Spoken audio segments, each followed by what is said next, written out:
de partager avec vous la parole de Dieu.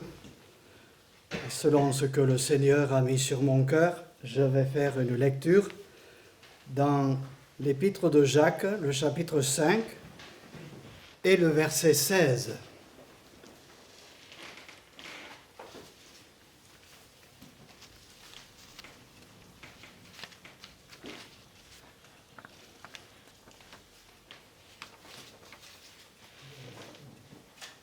Voilà ce qu'il est écrit, la deuxième partie du verset 16.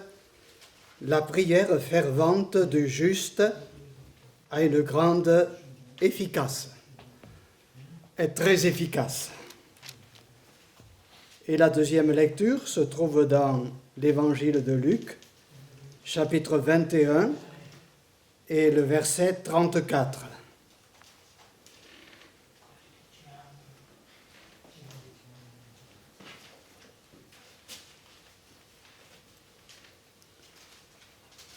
Prenez garde à vous-même de crainte que vos cœurs ne s'appesantissent par les excès du manger et du boire, et par les soucis de la vie, et que ce jour ne vienne sur vous à l'improviste, car il viendra comme un filet sur tous ceux qui habitent sur la face de toute la terre.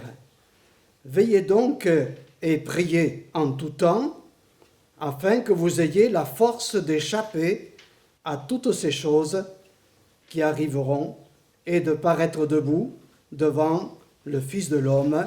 Amen. Avec vous, je prie pour que le Saint-Esprit nous aide à entendre ce qu'il a à nous dire aujourd'hui, pour chacun de nous, autant pour moi qui vais énoncer la parole, et puis vous-même qui l'écoutez, toujours dans le sens, Seigneur, si tu parles, si tu me dis quelque chose, je veux écouter, je veux obéir. Alors prions. Seigneur, c'est à toi que nous adressons la prière, notre Père, au nom de Jésus, pour que l'onction de l'Esprit qui a déjà inspiré cette parole puisse, Seigneur, la véhiculer dans notre cœur, au plus profond, pour que nous soyons, Seigneur, rendus capables d'obéir et de pratiquer ce que tu nous as demandé, Seigneur, car le jour où nous paraîtrons devant toi, nous serons tellement heureux d'avoir dit, Seigneur, nous avons entendu, nous n'avons pas laissé tomber à terre la parole de Dieu, nous l'avons serrée dans notre cœur. Et Seigneur, ce que nous voyons maintenant, c'est extraordinaire, c'est inouï. Alors Seigneur, visite-nous, que ce temps que Seigneur nous avons là, dans la méditation, ne soit pas perdu, mais nous fasse racheter le temps. Au nom de Jésus. Amen.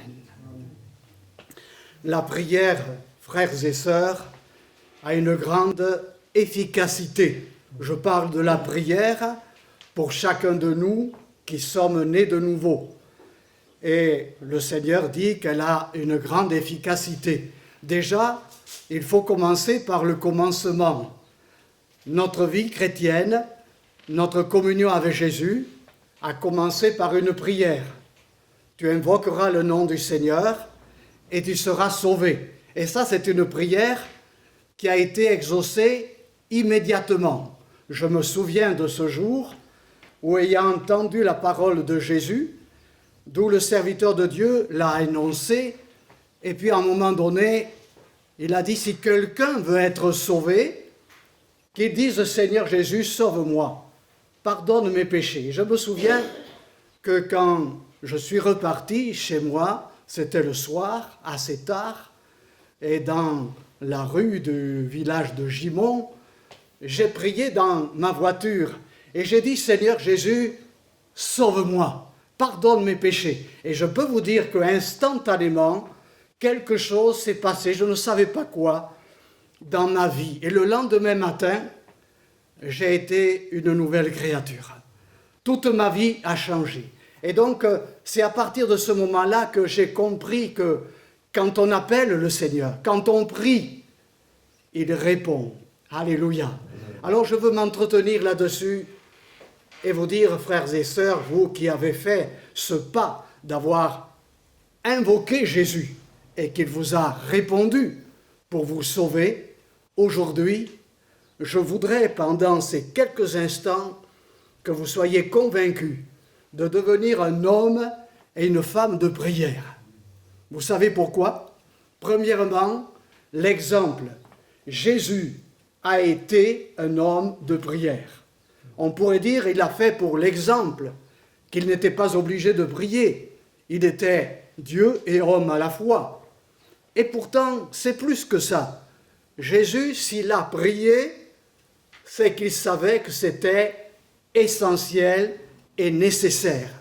Jésus a prié sur la terre, il a prié des fois toute une nuit, il priait dans les déserts, il priait dans un jardin, Gethsémane, il a prié en tout temps, et nous devons savoir que si Jésus a prié, nous devons aussi prier.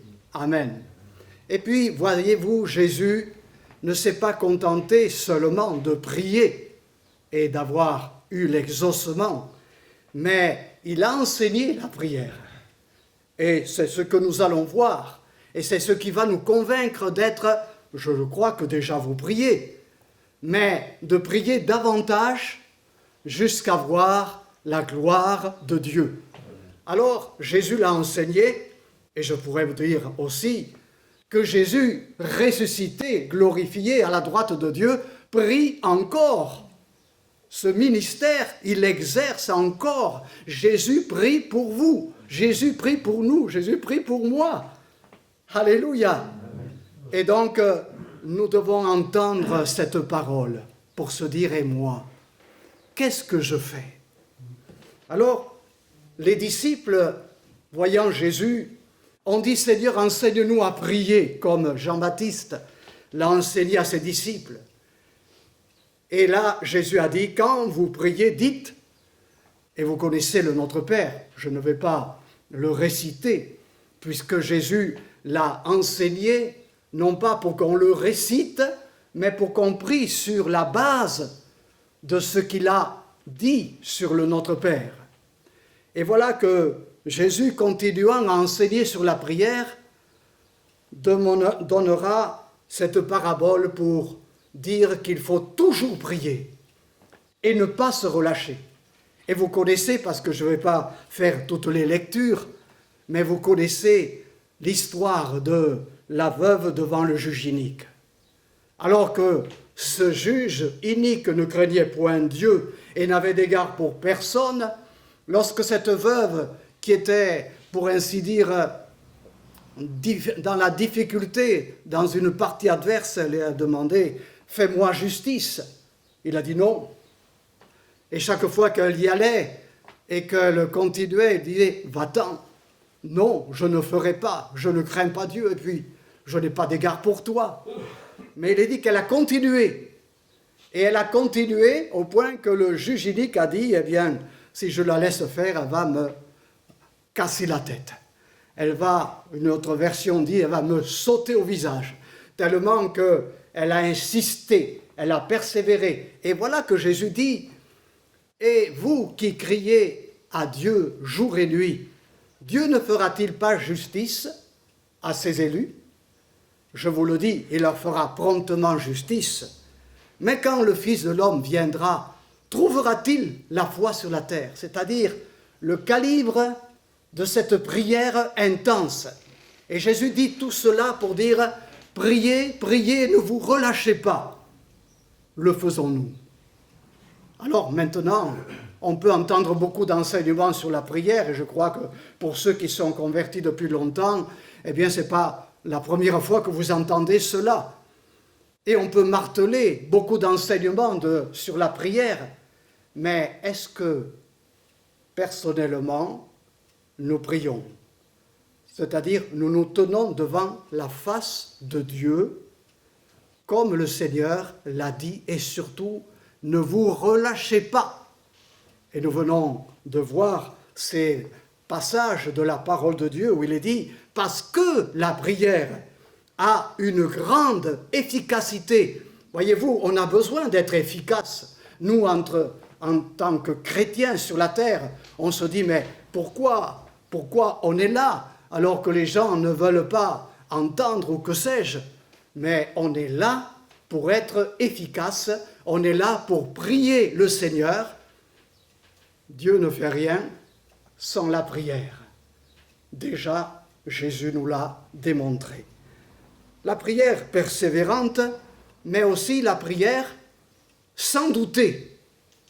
Car il est dit dans Jacques chapitre 1er que celui qui doute ne s'attende pas à recevoir quelque chose de Dieu. Il est comme les flots de la mer, agités d'un sens et de l'autre, il est instable. Mais le Seigneur nous dit, quand vous demandez tout ce que vous demanderez par la prière avec foi, je le ferai. C'est écrit dans la parole de Dieu, dans Matthieu 21, verset 18. C'est la foi qu'il nous faut. Pas prier par routine ou par devoir comme dans beaucoup de religions, cela peut exister.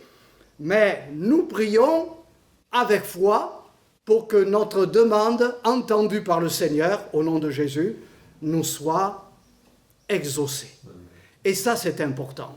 Parce que le doute, vous savez, douter du Seigneur, douter que parce qu'il a dit « Demandez, vous recevrez, cherchez, vous trouverez, frappez, l'on vous ouvrira ». Si je doute, je n'obtiendrai rien. Si je ne doute pas, mais que je crois, je demande, je reçois, je cherche, je trouve, je frappe et il m'ouvre. Et c'est ça qui est important. Le doute vient de Satan. Lui, il veut toujours, comme la première fois, quand il a attaqué la race humaine, Dieu a-t-il réellement dit? Voulait-il dire cela? A-t-il dit à Ève? Et c'est par là que la chute a été. Eh bien, nous ne devons pas douter. Oui, prions, passons du temps devant le Seigneur, mais croyons. Parce que quand on croit que le Seigneur est fidèle, eh bien, nous voyons s'accomplir ce qu'il a promis. Il est dit, nous devons avoir l'assurance que si nous demandons quelque chose selon sa volonté, il nous écoute. Et si nous savons qu'il nous écoute, quelle que soit la chose que nous lui ayons demandée, nous la possédons. Demandons et croyons que nous avons reçu et nous le verrons s'accomplir. Ça vous fait du bien, frères et sœurs, d'entendre cela? Parce que c'est encourageant. Et puis, c'est pas moi qui l'invente. Je pourrais avoir des témoignages aussi à vous rendre d'exaucements extraordinaires qui se sont passés et tout ça. Mais la référence, c'est la parole de Dieu. Ne doutons pas de ce que Jésus a enseigné dans le domaine de la prière. Et puis, voyez-vous, ça vaut le détour. Je dois quand même vous dire que quand nous prions, il faut prier avec un cœur pur. C'est écrit dans Ésaïe 59 que ce qui nous empêche d'être écoutés par Dieu, ce sont nos péchés. Alors bien sûr, il y a des gens qui prient dans le monde partout, mais ils vivent dans le péché. Quant à nous, eh bien nous le savons, nous nous sommes repentis de nos péchés et nous devons veiller à ce que notre cœur soit pur. Ce sont vos péchés qui l'empêchent de vous écouter. Donc, il faut savoir se repentir. Il faut savoir éliminer tous les péchés qu'on pourrait avoir commis et que l'on garderait comme ça dans un recoin de secret.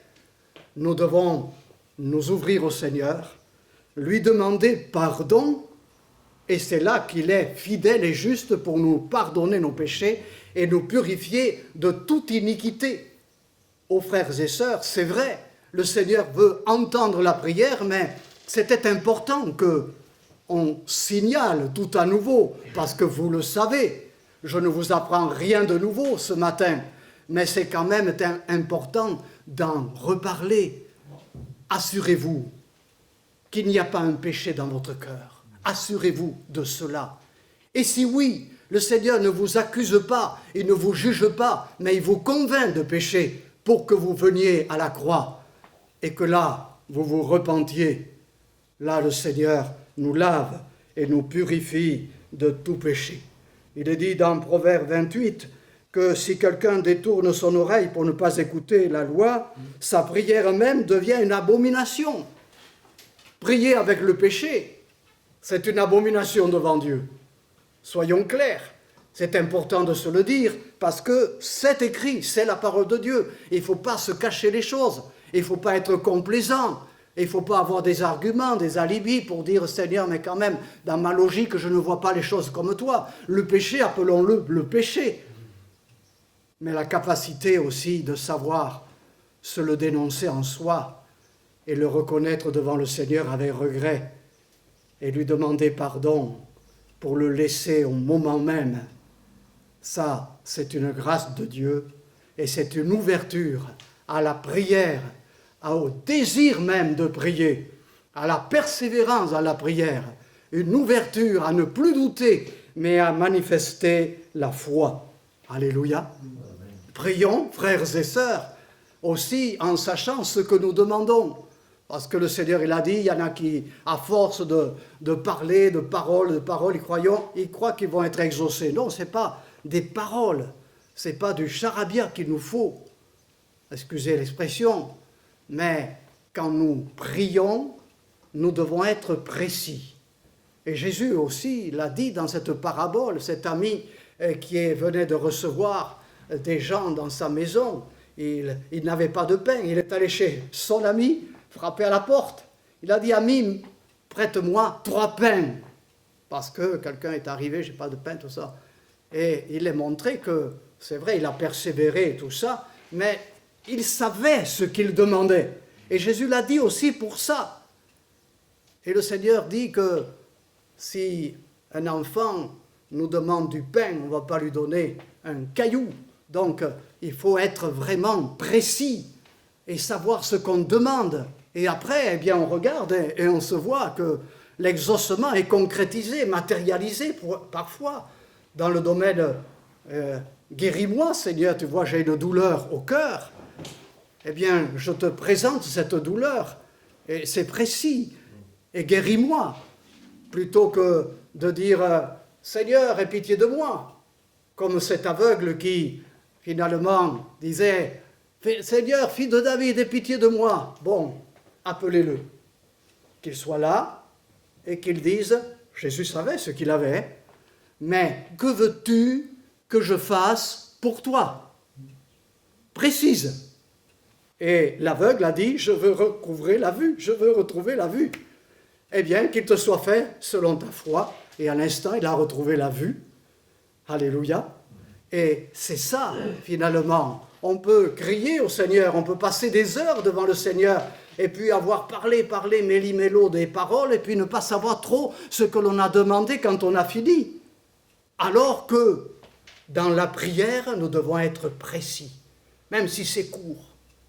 Seigneur, donne-moi ta paix. Et le Seigneur a dit, je vous donne ma paix, pas comme le monde la donne. Alléluia. Seigneur, voici mon inquiétude. Voilà, je n'ai pas de travail. Eh bien, je te demande de me donner du travail. Et il dit, tu n'es plus inquiet, parce que tu as fait connaître ton besoin par des prières, des supplications et des actions de grâce. Et la paix de Dieu, qui dépasse toute intelligence, va garder ton cœur en Jésus-Christ. Et c'est ça qu'il nous faut de plus en plus pour que notre foi intervienne dans le Seigneur à qui nous faisons confiance. Nous devons savoir ce que nous lui demandons. Et puis en plus, nous lui demandons selon sa volonté. Alléluia. Et sa volonté, elle est toute écrite dans la parole de Dieu. Amen. Vous ne voulez pas que le Seigneur vous dise, eh bien, je veux que tu sois en paix. Alors demandons-le si vous n'êtes pas en paix, si vous vivez dans un mal-être, si vous êtes dans une situation où vous êtes accablé. La paix que le Seigneur donne, elle dépasse l'intelligence. Et elle n'est pas comme celle du monde. Ce n'est pas l'absence de difficultés, de problèmes. La paix de Dieu, elle va dépasser tout cela. Et c'est déjà un exaucement à la prière. Que Dieu nous aide à vivre dans la prière ainsi, d'une manière précise et dans la foi. Et alors, nous arrivons au fait que malgré tout, la vie chrétienne n'est pas une vie facile. Ce n'est pas un fleuve tranquille qui coule seulement, où on n'est pas du tout dérangé, mais nous le savons, que le monde entier est sous la puissance de Satan. Il ne faut pas oublier que l'ennemi, même s'il n'est pas omnipotent, omniscient, omniprésent, il a plein d'agents qui sont les démons, les esprits mauvais, pour tracasser, pour tourmenter, pour tenter. Et il faut le savoir. Nous n'avons pas aujourd'hui à lutter d'une manière politique. Nous n'avons pas à lutter d'une manière, je ne sais pas, économique seulement. Mais nous avons à lutter contre des esprits mauvais, qui sont les dominations, les autorités, les princes de monde de ténèbres et les esprits méchants. Et nous devons savoir que dans ce combat, nous n'avons pas à lutter avec la chair et le sang ou contre des êtres humains. Et c'est là que le Seigneur dit, veillez et priez, pour ne pas tomber dans la tentation. Et c'est là que aussi je remarque, quand Jésus a laissé les disciples, et que Jésus allait dans le jardin de Gethsémane, à quelque distance des disciples, il leur a dit, veillez 1 heure avec moi, 1 heure. Mais veillez. Et quand il revient, il les trouve endormis. 2e fois, 3e fois. Mais il leur a dit, veillez et priez pour ne pas tomber en tentation. Parce que l'esprit est bien disposé, mais la chair est faible. Et là, on remarque qu'au fond, si même Pierre avait reçu, saint sur saint, le message de Jésus, veille et prie, et qu'il l'ait fait, vous croyez qu'il serait tombé dans le reniement? Je vous laisse cette question. C'est pour cela que dans la vie, on est tenté. L'esprit mauvais, des fois, veut nous séduire. On ne va pas être possédé par les démons.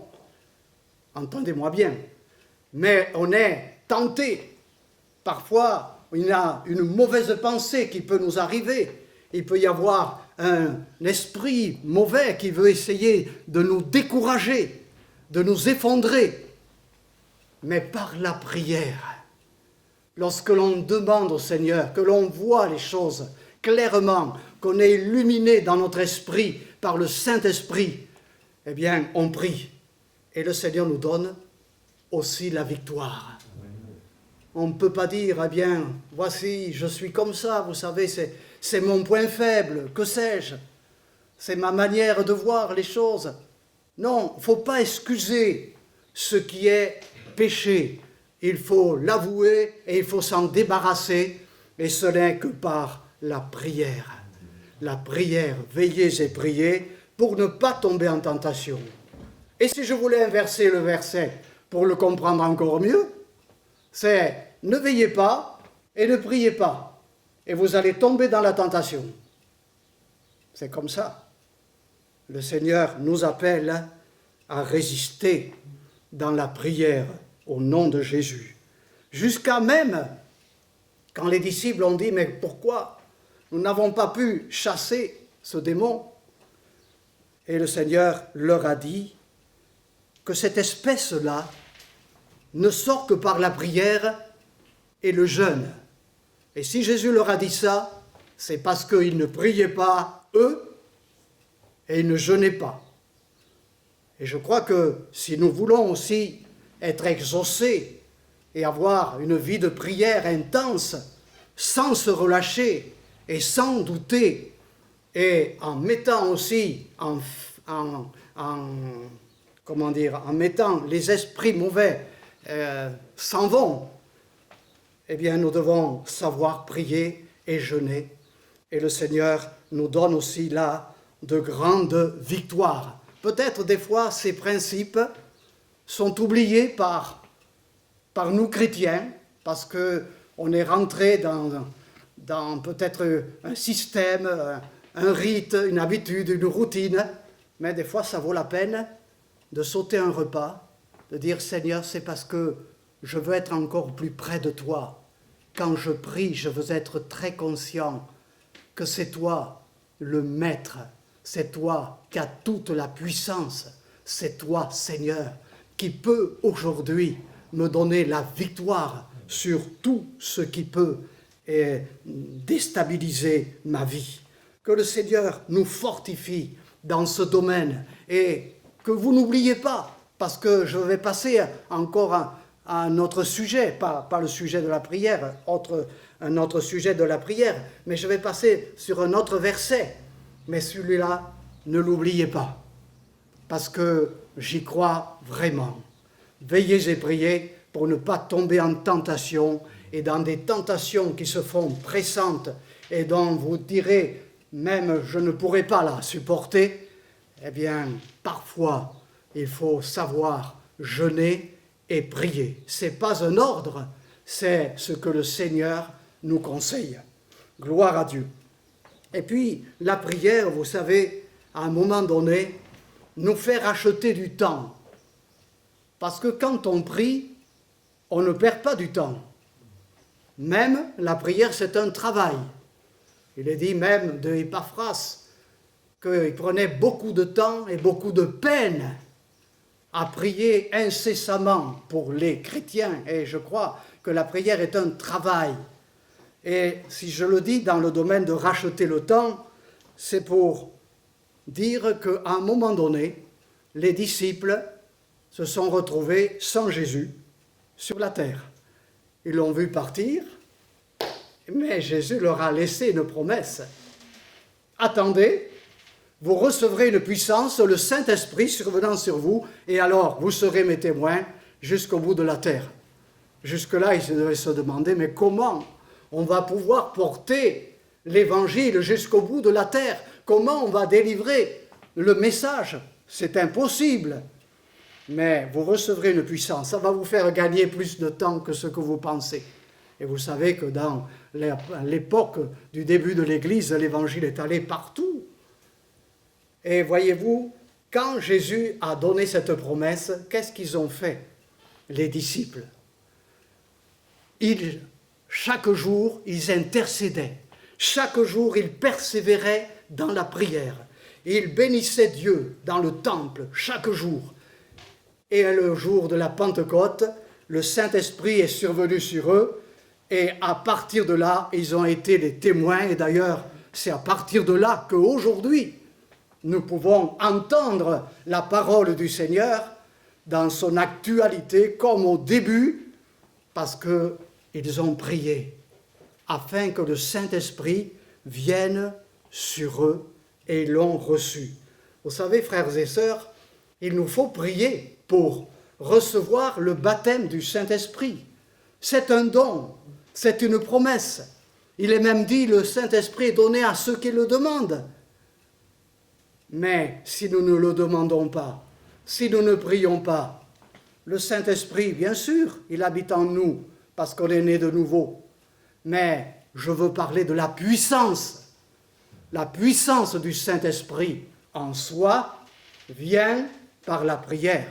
Autant l'Église du début, autant j'ai regardé l'histoire de l'Église au travers des temps et jusqu'à maintenant, eh bien, c'est quand l'onction du Saint-Esprit est tombée sur le peuple de Dieu ou sur des fois un seul membre du corps de Christ et qu'il y a eu un réveil. Alors, prions pour cela, frères et sœurs. Prions pour que le Seigneur nous remplisse du Saint-Esprit, car le Seigneur l'a dit, l'a promis, et je vous l'assure, ils ont racheté le temps. Parce que quand le Saint-Esprit est venu en eux, alors le Saint-Esprit s'est servi du peuple rempli de lui pour que l'Évangile soit annoncé partout, pour que le Seigneur se serve de tous et de chacun. Voyez-vous, priez. Priez, et j'en arrive à l'intercession pour les perdus. Vous savez, la parole de Dieu dit que c'est le Dieu de ce siècle qui a aveuglé l'intelligence des gens pour qu'ils ne connaissent pas l'Évangile. C'est le Dieu de ce siècle, Satan, qui a aveuglé l'intelligence des gens. Mais comment s'en sortiront-ils? Et comment nous en sommes sortis, nous, de l'aveuglement? Il y a des frères et des sœurs qui ont prié. Et je veux vous parler de l'intercession. Il est dit dans Ézéchiel 22 que Dieu cherche un homme qui se tienne à la brèche pour qu'il ne détruise pas le pays. Mais à cette époque-là, Dieu dit, malheureusement, je n'en trouve pas. Vous savez qu'un intercesseur, c'est quelqu'un qui va parler à une personne qui a la capacité de faire faveur à la personne que l'on veut défendre. Et un intercesseur, c'est quelqu'un comme vous, comme moi, qui va prier pour ceux qui sont perdus. Des fois, dans notre famille, il y a des personnes qui sont perdues, des membres de notre famille, nos voisins, enfin, le monde. Et même la parole de Dieu dit, je vous exhorte avant toute chose à faire des prières pour tous les hommes. Et ainsi, il est montré, car Dieu veut que tous les hommes soient sauvés et parviennent à la connaissance de la vérité. Est-ce que nous le faisons? Est-ce que nous pensons aux autres? Peut-être des amis ou des personnes qui sont proches de nous. Il nous faut prier, il nous faut intercéder, il nous faut parler en leur faveur, en suppliant Christ de les sauver. Et c'est vrai que pendant que nous intercédons, Dieu peut donner des sentiments, un changement dans le cœur de ceux pour lesquels on prie. Le Saint-Esprit peut les toucher, les convaincre et les attirer à lui. Alléluia. Ça, c'est l'intercession. Je vous le dis comme je le comprends dans la parole de Dieu, de tout mon cœur. Nous ne le faisons pas assez. Je ne vous connais pas. Peut-être vous êtes un homme, une femme de prière. Je ne juge personne. Mais je dis que quand même, parfois, on regarde les gens.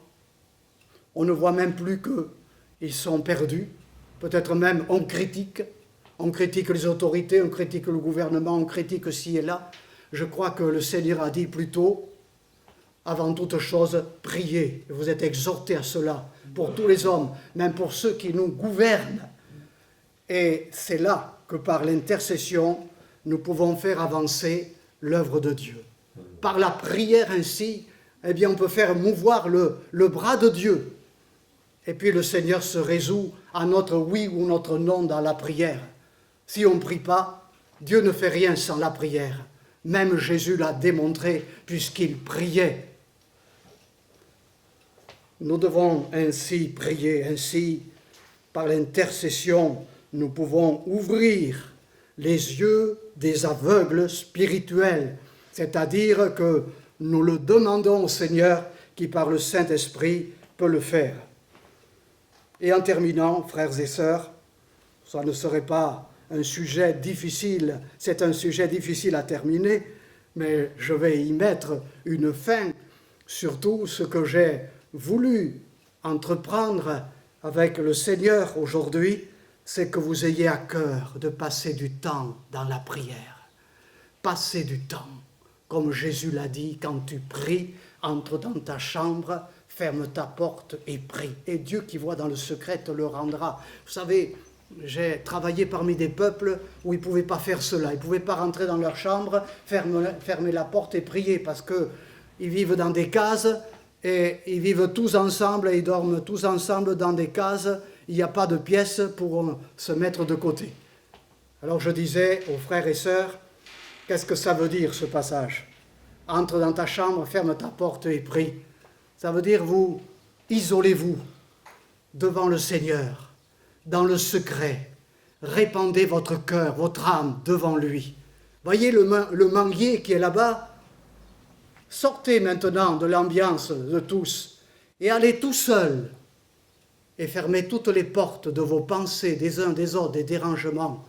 Et là, devant votre Père qui est dans le secret, voit votre cœur et priez comme cela. Et parfois, pour nous, c'est pareil. Même si nous n'avons pas un endroit où on peut vraiment s'isoler, il faut savoir fermer la porte pour se concentrer sur la personne de Jésus. Souviens-toi de Jésus, aime-le, crois en lui, sache qu'il répond à la prière. Et tout ce que vous demanderez au Père en mon nom, dit Jésus, je le ferai. Et pour cela, c'est important de se concentrer en lui. Ça, c'était mon but. Terminant cela, je dis, pour moi, pour toi, s'approcher de Dieu, c'est notre bien. On cherche le bien-être aujourd'hui.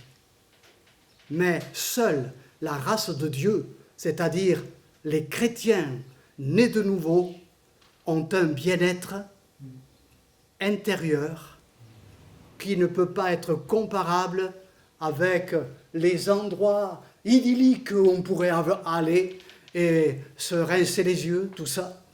Non, le bien-être, c'est s'approcher du Seigneur. Et le psalmiste déjà le disait, pour moi, m'approcher de Dieu, c'est mon bien le plus précieux. Il y a d'abondantes joies devant ta face, des délices éternelles à ta droite, et devant la face de Dieu, il y a d'abondantes joies. On cherche la joie, on cherche le bonheur. Mais si je dois vous dire quelque chose aujourd'hui, cherchez-le dans le Seigneur. Il nous donne une paix, il nous donne un bonheur, il nous donne une joie qui est incomparable. Mais malheureusement, parfois, nous sommes freinés, nous sommes empêchés, nous n'avons pas la marche pour passer à l'acte. Mais aujourd'hui, soyons et recevons la parole de Dieu, devenez des hommes, des femmes de prière, selon ce que nous avons vu et qui est biblique. Il est dit, demeurez en moi et je demeurerai, et mes paroles demeurent en vous. Demandez ce que vous voudrez et cela vous sera accordé. Ce qui veut dire, le Seigneur, il demeure toujours en nous. Mais il y a quand même ce verset aussi de Jacques où il est dit, approchez-vous de lui et il s'approchera de vous. Le Seigneur, oui, il est tous les jours avec nous. Le Seigneur, Christ en nous. Mais s'approcher, ça veut dire que se rapprocher encore plus de lui. Et il s'approchera de vous. Faites-le. Certains disent peut-être, je n'ai jamais senti la présence de Dieu. Comment ? Vous n'avez jamais senti la présence de Dieu. Il l'a fait sentir quand il veut, bien sûr, il est souverain. Mais il faut s'approcher de lui. Et lui s'approchera de vous. Et il suffit qu'il nous fasse sentir sa présence d'un instant, ça vaut tous les milliers d'instants de la vie. Approchez-vous de lui et il s'approchera de vous. Parce que le Seigneur nous dit de persévérer dans la prière et d'y veiller avec action de grâce, d'y veiller avec remerciement, avec beaucoup de louanges. Il faut vraiment persévérer dans la prière, mais quand on a fini de prier, il ne faut plus parler comme on parlait avant. Il faut dire maintenant, j'attends, je regarde, je vois, et dans l'attente, je le remercie. Demandez, croyez que vous avez reçu, et vous le verrez s'accomplir. Ce qui veut dire, c'est qu'on peut vivre aussi dans la louange, quand on est homme et femme de prière, et que le Seigneur nous aide, nous bénisse, nous fortifie. La prière du juste, et vous êtes juste par le sang de Jésus, par la foi en Jésus, elle a une grande efficacité. On n'en a pas parlé de toute la portée que cela va faire, mais nous pouvons envahir l'impossible parce que tout est possible à Dieu et tout est possible à celui qui croit. Que Dieu nous aide. Visite chacun d'entre nous et que ta parole, Seigneur, nous mette en mouvement dans ce que tu nous demandes ce matin d'une manière spécifique. Nous te demandons grâce. Oui, on est incapable. Oui, on pourrait être comme ces disciples qui n'ont pas su veiller et prier. Mais pourtant, nous avons entendu d'après ta parole que nous pouvons arriver à être ces hommes et femmes de prière et que tu nous as tout dit, que tu nous as avertis et que, Seigneur, nous ne voudrions pas être surpris, même par ton retour. Mais il est dit que même pour ne pas être surpris, c'est la prière. Veillez et priez pour que vous restiez debout quand le Fils de l'homme paraîtra. Seigneur, que ta grâce soit avec chacun d'entre nous. Que ta grâce, Seigneur, par ta parole, porte, Seigneur, que le message soit compris et vécu. Seigneur, nous comptons sur toi.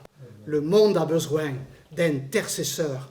Toi, Seigneur, tu cherches un homme, une femme qui intercède. Et aujourd'hui, tu ne diras pas, et je n'en trouve pas. Mais Seigneur, nous voulons dire, nous voici. Merci Seigneur, et à toi toute la gloire.